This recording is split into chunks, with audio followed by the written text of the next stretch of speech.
coursework, she had classes and stuff like that. Sometimes I come back from work, she's not around, or she's preparing for a seminar or something like.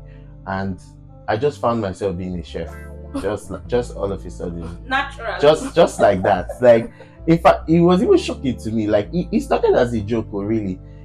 So one day I just came back from work and then I was like, I feel like eating okra soup, and she was like, make it.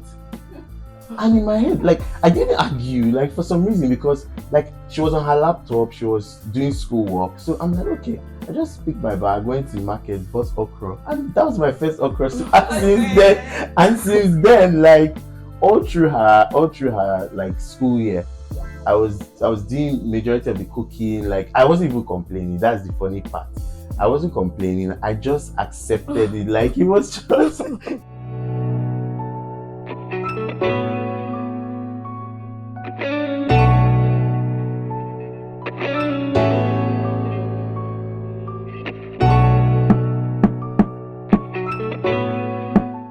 Hello, welcome again to another episode.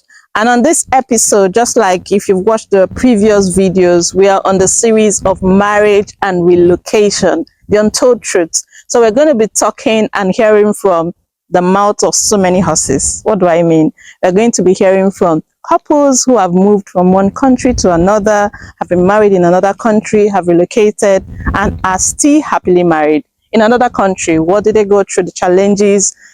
Just hearing directly from them. So it's going to be a real talk, real gist. And I'm here with a couple to see a couple. They've just come into town and we'll be having a chat with them in their hotel room. So I just arrived at the hotel. So come with me, let's go.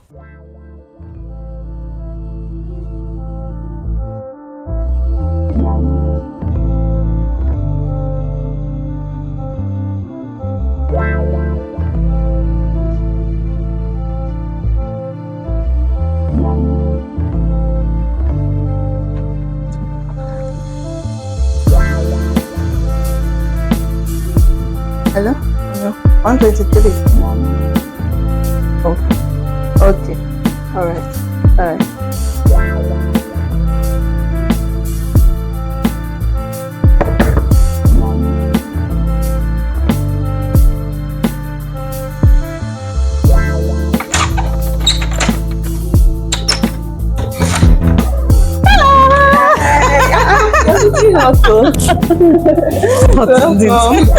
Hey, Prince! Hi.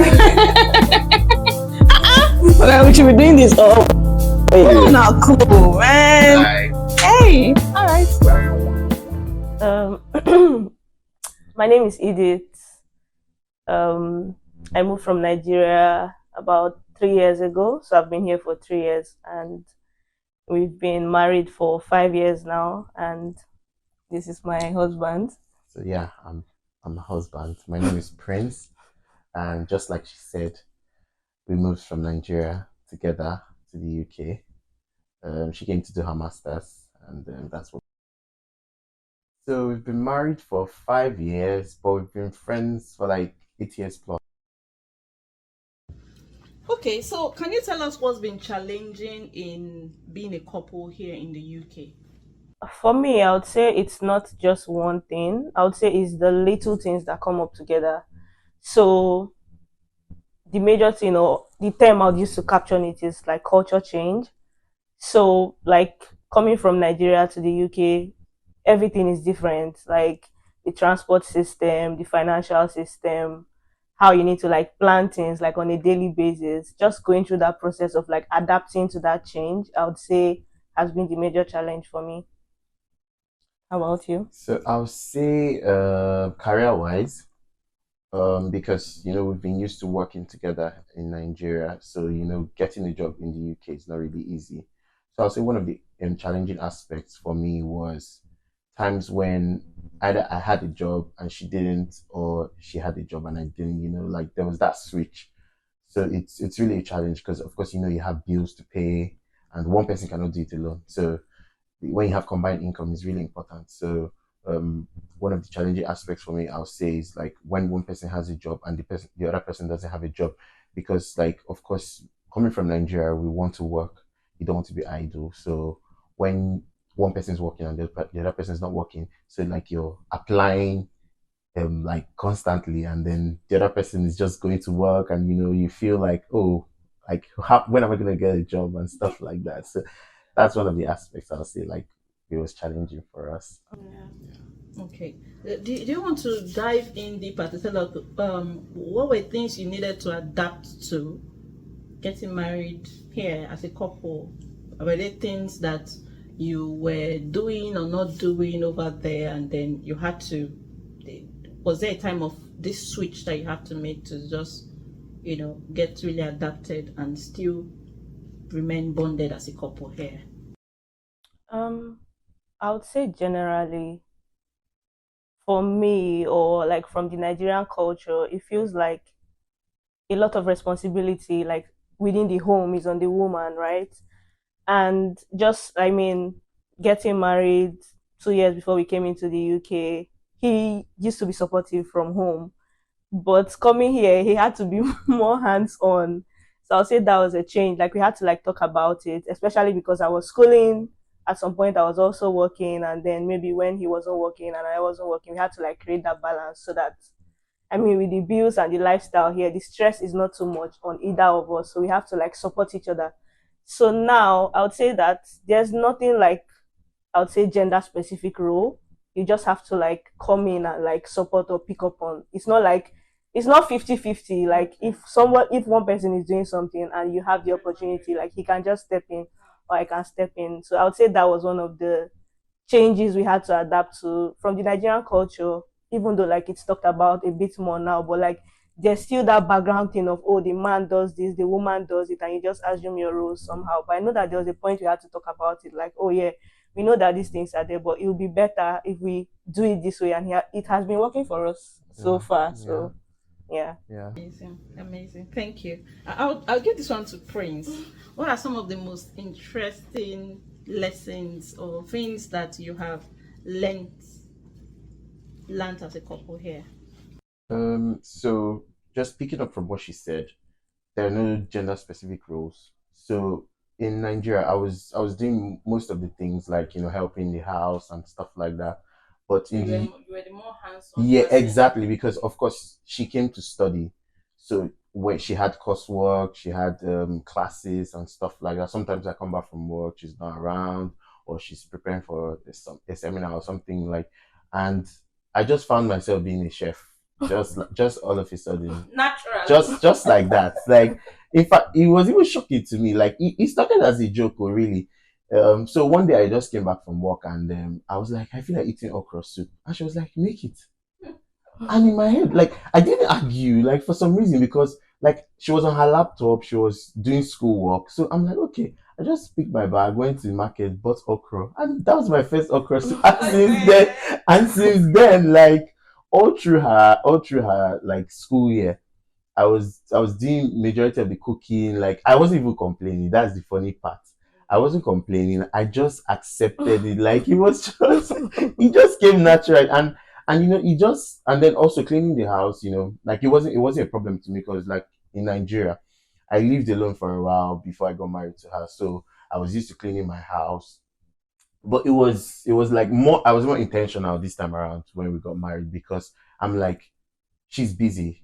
How can I help? Because I can't pick up her schoolwork and do her assignments for her or something like. So how can I ease the burden? So that's the easy part. So sometimes she's just tired, and then I just bring food to her. She's just happy. So I just found myself just doing things that men. Let me put it that way. Things that men won't do, because I've actually heard some. Yes, I've heard some men say things like, "Oh, I can't do chores and stuff like that." It seems to be a problem in the UK for people that relocate. A lot of women are crying and complaining that their children are crying. The husbands don't do anything. They don't help with chores. They don't do anything. They just let them handle everything. A woman is carrying twins, entering the kitchen, cooking and stuff like that. I'm like, no, it can't be me. Like. So yeah, I just fit in like that way. It was really interesting, because sometimes I just think back, and I'm like, Like, how did yeah. we get I, to I, I just don't get. I guess that's what love does to you. you just feel the other person's pain. Just imagine yourself. If I was the one schooling, she'll do the same. So yeah. Yeah, and their seasons. Yeah, exactly. It will probably be your time, sometime in your marriage, for you to get really invested into another phase or doing something else, and she might be the one hands-on with all of things. It's just a pity that sometimes, yeah, just like you said, you hear some stories of someone.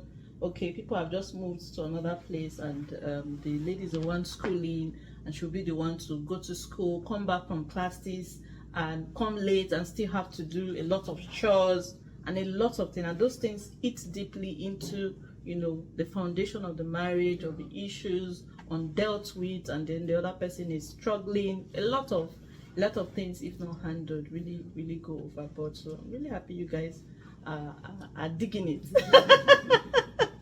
I forgot to ask at some point, maybe what you were doing back in Nigeria, your profession. I should have Okay, done so that while we oh yeah, so I'm in the IT industry. So I was an IT support officer in Nigeria. So coming over to the UK, I wanted to continue that. Although I did a few other jobs, I delved into customer service and all that.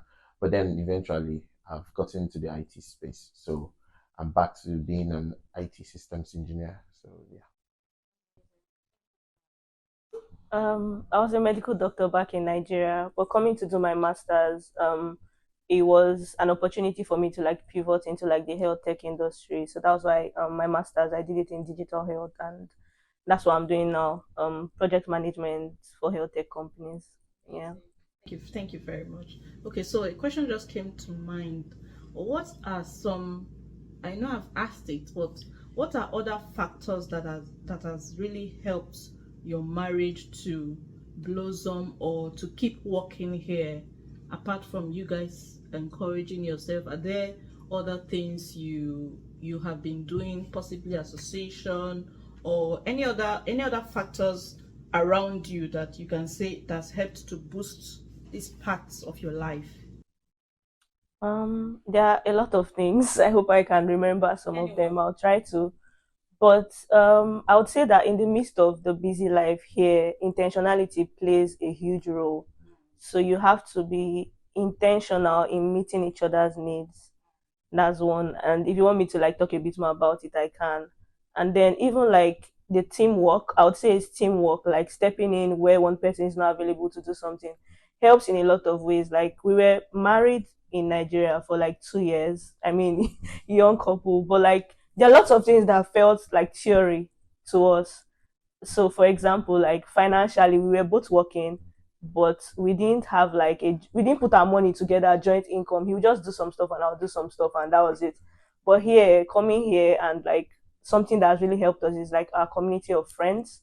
So we have like other couples like us that are different stages of marriages, and we are also part of a church that we hear the word of God, and it encourages us to like build spiritually. So just having this community of people around us in church, our neighbors, our friends, we see how they do things and we learn from them. So it took us a while to get to that point where we like put our income as one, and then like operate from, like, should I say, that one unit, something like that. That's something that has really helped us. So just like I said, that intentionality, teamwork, and then having a community of people that you can learn from, and seeing that it's working for them, and then being even humble to like go back and reflect on it and say, oh, we are doing this and it's not working for us, let's do this better. Like these people are doing it and it's working, so let's try it and see. It was actually trying, and then we saw that, oh, it's actually not bad and it's been working for us. Like it has, should I say, relieved a lot of, like, not financial challenges but financial burden that you think, oh, I'm doing this, I'm doing this, I'm doing this, that other person is doing that. But now when it's in like one pot, you're seeing that like you can disburse from that one pot and you know what's there. There's that transparency. I mean, individually it was there, like they'll tell you, or either of us will tell each other, oh, this is what I've done, this is what I have left, this is what I've done. But having that one unit just like relieves that argument, basically, because you're seeing it. If there's nothing, there's nothing. If there's something, there's something that you can just work better as a unit. So those are some of the things that I would say other factors that have helped us. Well, just to add, I'll say friendship, because like we've been friends before we got married, so that helped as well. Like we talk almost every day. The only time we don't talk is either if she's in a meeting or I'm in a meeting.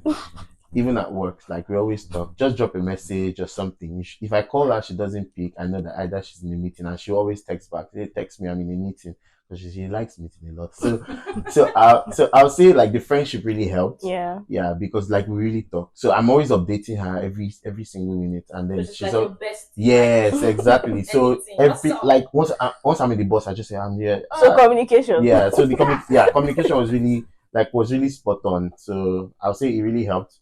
You really need that for people that want to relocate or people that have already relocated. Friendship is really important because at some point you can be lonely. Before you start making friends, you have to be friends with your spouse. So if you're not friends, then you're going to have problems because sometimes it's just both of us. Especially now we've moved to another city, so it's just both of us. We are going shopping, we are together. I go to work, come back. So if there's no friendship, you just be bored. So yeah, I think the friendship has helped us. Yeah. So just one last one. Can I say something in addition please. to that? So I think I just think it's important to mention that I know that a lot of people when they come here, they are like everything is working and it feels like it draws you away from God or your relationship with God. Like it's like you don't need God because you have everything easily. But for us, I feel like it has been different because our spiritual life and growth has actually improved. So praying together as a couple is very important. The same way we talk to each other, the same way we talk to God about everything and anything. And like God has like a lot of wisdom in like here you're making decisions on a daily basis. Like there are different things that you need to do, schools that you need to go to or your children need to go to, where you need to shop from, the kind of news you hear around the neighborhood and everything. Like every little decision that you make, even where to go for like a vacation, what to do with your finances, what to save for, what to invest in, where to go and all of that. Like we have our individual prayer lives and then we pray as a couple as well. So that has helped us. Yeah. And most times God speaks to us and we don't even know. So sometimes when we are just discussing, like maybe there's a problem and we're just talking and just like, when I prayed, this is what I heard. You're like, me too. Like this is exactly what God said. And I'm like, wow, So so it's like God is just waiting for us to have that conversation because if you don't have that conversation, you won't know what God has said to the other person. So sometimes you just pray on your own and then you're like, I'm confused about this. So what do we do? And then we're like, well, when I prayed, this is what God said to me. Like, really? This is something that God said. Wow. That's a lot of reassurance. Yes, exactly. At least you're on track. You're not making a mistake because sometimes you're like, should I take this job or shouldn't I? You'll be like, oh, because before we left, with all the community we've built, we're like, should I take it? Should I not take it? And then, but when you just pray and then you're like, okay, this is what God is saying, or this is the feeling I'm having, or something. I'm like, yeah, that's the same thing too. I'm like, so that means we are in sync. So yeah, so it's really important. Yeah. And then also ask, because if you're confused, it would be wise to ask. Be like, what do you want for your birthday? And then she just be like, I just want to watch movie. You'll be like, you don't want dinner, you don't want to do photo shoot. I want a quiet birthday. Wow. Because you imagine where you're saving to do photo shoot, you want to fly out to Greece and do 10 countries in 1 week. But then she'll just be like, no, I just want. So it's always good to relearn your partner because people